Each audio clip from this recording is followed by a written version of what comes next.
Alright, we're back here, Los Angeles, California at the Sunburst, and we are doing some Fourier Transform problem.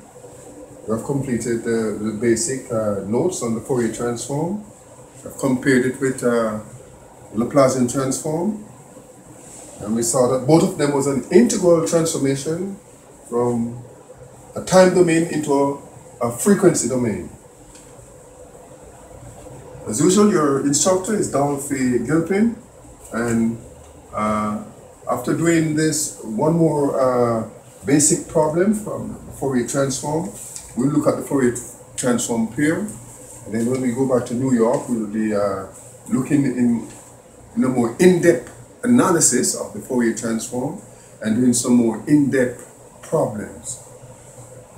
So let's look at the basic now that we should find the Fourier Transform. Let's use the Fourier Transform sign. Sometimes I say it written like so. The Fourier Transform of f of t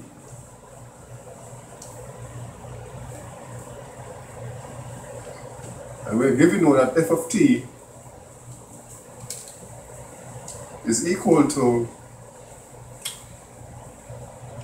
delta t minus t0. And we're going to do some shortcuts here, and when we go back to New York, we will show you where the shortcut was made and the length of the problem. We're going to apply some certain property, shifting property and all of that, linear property, shifting property, and all of that to short up the problem. But you probably will not see it until you do the mass that is related to the shifting property. Alright, so we're going to do the Fourier Transform of f of t, given that f of t is equal to delta t minus t0. And we say now that the Fourier Transform is now f of omega, and that's equal now to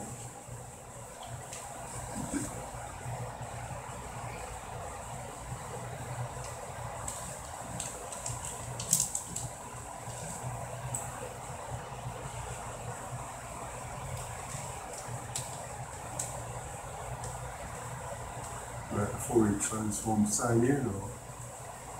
That's equal to the Fourier Transform of delta t minus t0, and this is equal now to the integral from minus infinity to infinity delta the t minus t0 e to the minus j omega t 0 dt.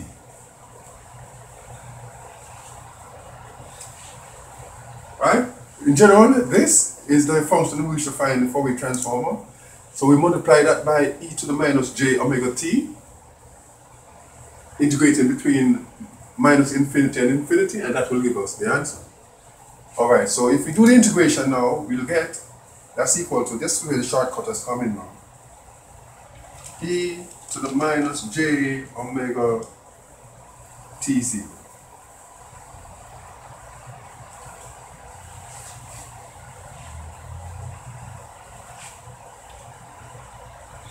And furthermore, if t0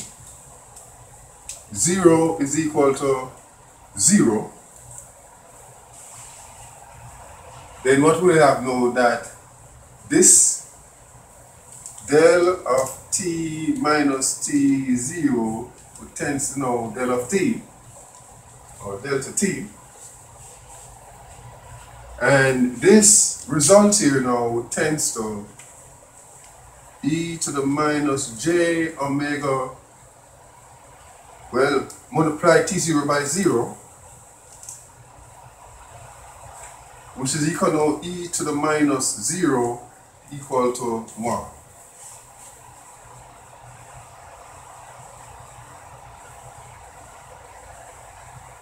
So we say now that the Fourier transform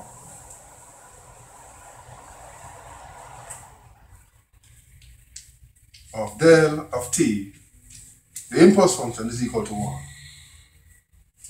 And that the magnitude of the spectrum of the, that's the magnitude of the spectrum of the impulse function.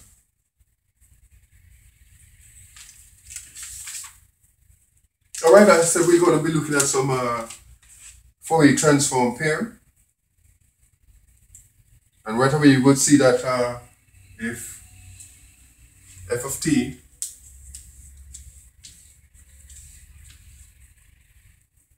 and f of omega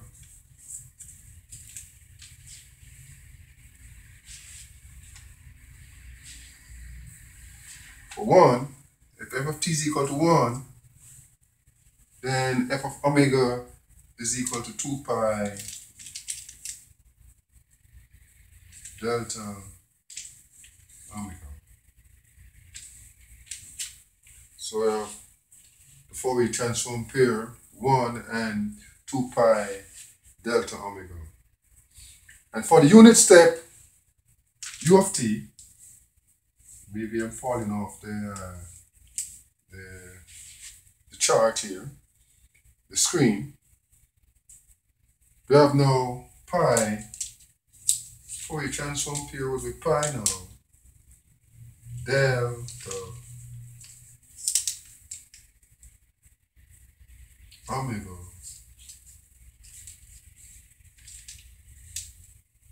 plus 1 over j omega.